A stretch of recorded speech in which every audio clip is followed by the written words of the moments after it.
Selamat pagi anak-anak ibu, bagaimana kabarmu sekarang nak?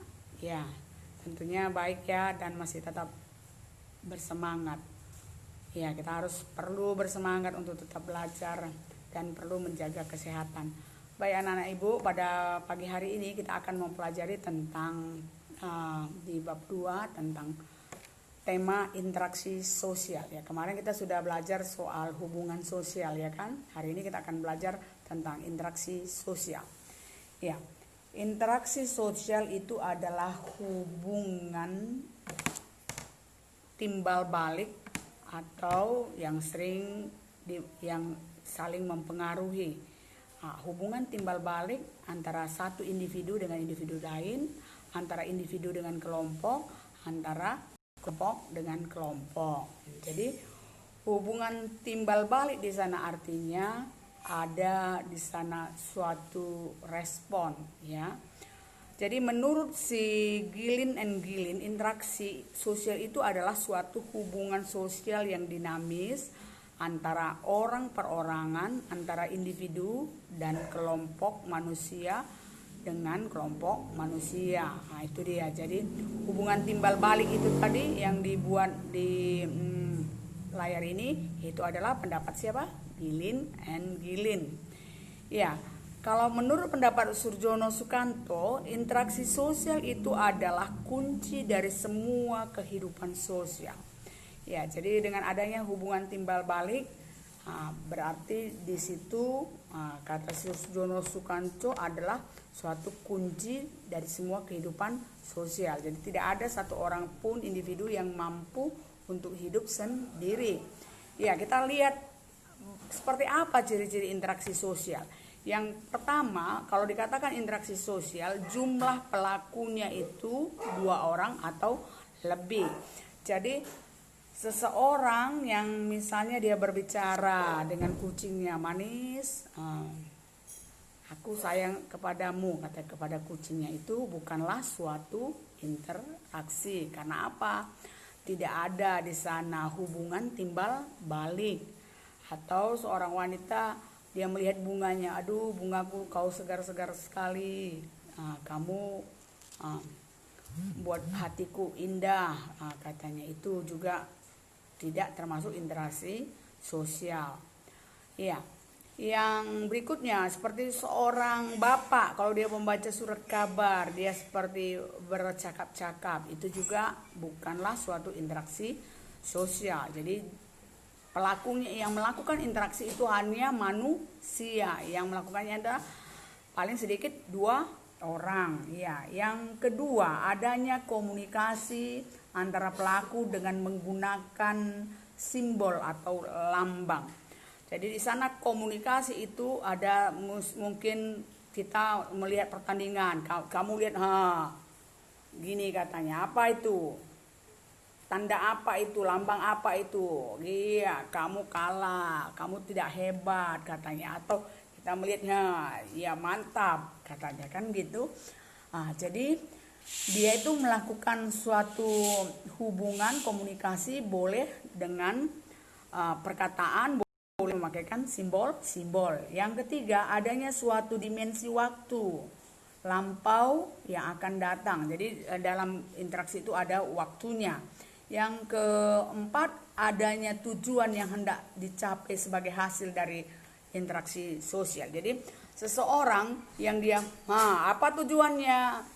Tujuannya membuat orang itu kalau di dalam waktu mereka melakukan suatu kegiatan dia itu kalah. Itu dia. Mari kita lihat syarat-syarat terjadinya interaksi sosial. Di situ ada syaratnya 2. Iya.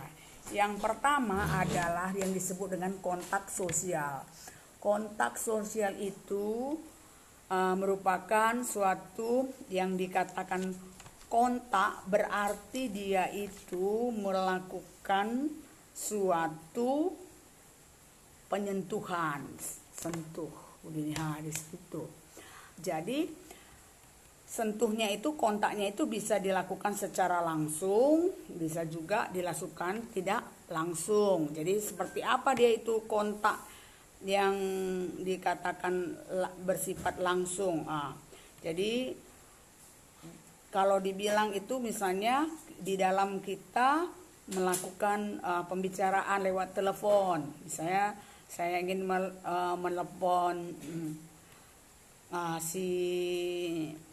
seseorang ya, jadi dia langsung menerima, itu disebut dengan kontak langsung.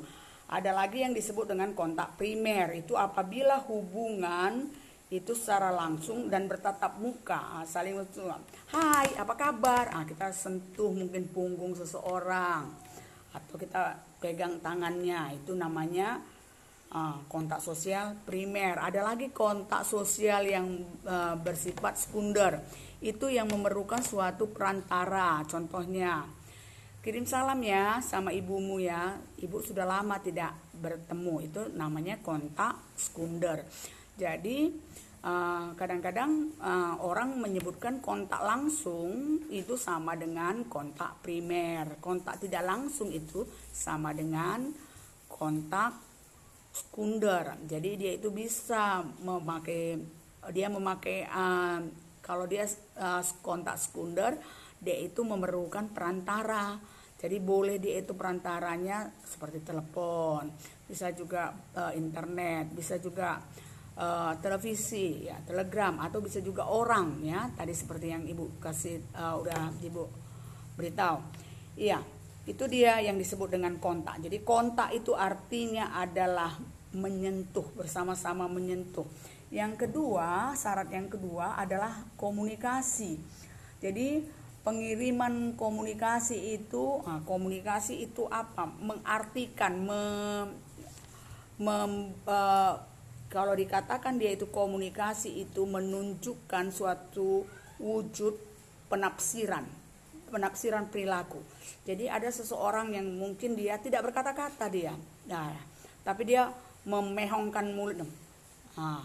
Jadi di sana seseorang yang melihat yang memehongkan mulutnya, sombong kali, sok kaya kali, kan gitu ya. Nah, jadi itu artinya. Jadi komunikasi berarti dia itu menafsirkan perilaku seseorang, menafsirkan kontak seseorang. Jadi di sana pengiriman komunikasi itu yang mengirimkan kepada pesan itu ada di sana. Di dalam komunikasi ada di situ yang disebut komunikan, ada lagi yang disebut komunikator. Komunikan itu adalah orang yang menerima pesan, komunikator itu adalah orang yang memberikan pesan. Jadi di sana ada yang disebut dengan pesan atau messenger, ya kan? Sesuatu yang disampaikan. Ada lagi yang disebut dengan media. Itu dia adalah suatu alat, ya. Jadi ada yang disebut dengan feedback atau umpan balik, apa dengan sikapnya itu apa yang terjadi. Jadi kita akan lihat kembali kalau kontak sosial itu bisa jadi tanpa komunikasi katanya. Jadi tetapi tanpa komunikasi kontak sosial tidak akan bermakna apa-apa. Jadi dalam suatu interaksi masing-masing pihak dia saling memahami maksud dan perasaan masing-masing. Itu pendapat si Surjono Sukanto. Jadi komunikasi merupakan syarat terjadinya interaksi sosial. Jadi ada dua syaratnya. Yang pertama tadi adalah kontak, yang kedua adalah komunikasi.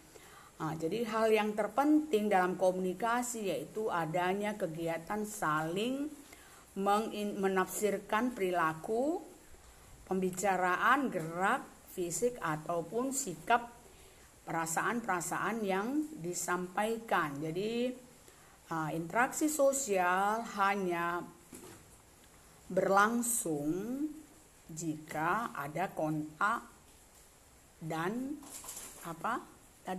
komunikasi. Dalam interaksi, seseorang tidak langsung memberikan tanggapan terhadap stimulus ataupun rangsangan yang diberikan orang lain.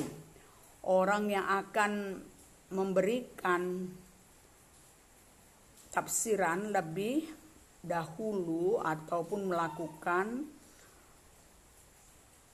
pendefinisian, penafsiran yang menunjukkan. Nah, jadi di sana kita akan melihat di situ tadi apa itu primer. Itu terjadi kalau orangnya itu langsung bertemu. Kalau dia itu sekunder, jika dia memakai perantara tadi ya.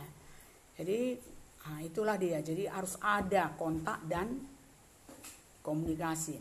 Mari kita lihat tentang faktor yang mempengaruhi interaksi. Jadi orang berhubungan timbal balik itu ada faktor yang mempengaruhinya. Yang pertama adalah imitasi.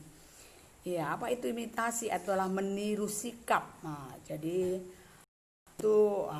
kita misalnya kamu suka meniru gaya seorang selebriti, gitu. Jadi dia itu peniruan artinya. Kalau yang kedua adalah simpati, itu adalah rasa tertarik. Kita merasa tertarik kepada seseorang. Yang ketiga adalah empati. Apa itu perasaan dengan orang lain? Jadi tadi itu kalau simpati hanya tertarik, kalau empati kita memiliki perasaan yang sama. Jadi misalnya orang lain dalam keadaan, misalnya temanmu dalam keadaan mengalami duka cita, kamu datang menyempatkan waktu, ikut menangis, ya kan, memberikan sumbangan, itu contoh dia empati. Yang berikutnya adalah motivasi. Itu adalah dorongan yang diberikan seseorang kepada orang lain dengan penuh pertimbangan. Jadi dia memberikan suatu dorongan kepada orang lain. Nah, kita bagaimana motivasi kamu untuk belajar? Ya, yang berikutnya yang termasuk juga bisa disebut dengan faktor pendorongnya, yang berikutnya adalah sugesti. Itu juga suatu pendapat atau saran, pandangan hidup yang diberikan orang lain, diterima tanpa memikirkan, tanpa mempertimbangkan, tanpa ada daya kritik. Jadi misalnya orang yang sudah lama sakit, berobat ke dukun, ya kan, ini kamu harus minum air kencingmu supaya sembuh, matamu bisa terang. Dia tanpa memikir panjang, ya, dan dilakukannya, ya kan. Itu dia. Yang keenam yang termasuk kepada faktor pendorong daripada interaksi sosial adalah identifikasi. Tadi kalau dibilang imitasi, dia hanya meniru sebagian. Tapi kalau identifikasi itu itu adalah peniruan secara keseluruhan. Misalnya seorang anak, ya, anak tentara, dia sangat kagum kepada ayahnya, maka dia mengidentifikasi, mencontoh semua sikap dan gaya ayahnya. Jadi dia tasnya dia mau pakai loreng-loreng, sepatunya pun juga seperti sepatu tentara, kalau dia berbicara pun seperti tentara, siap dan katanya. Itu dia disebut dengan identifikasi. Identifikasi itu ada keinginan dalam diri seseorang menjadi sama persis dengan orang lain. Oke, sampai di sini pembelajaran kita pada hari ini anak-anak. Minggu depan kita akan melanjutkan tentang interaksi kedua. Sampai ketemu. Ibu harapkan rajin belajar dan jaga kesehatan.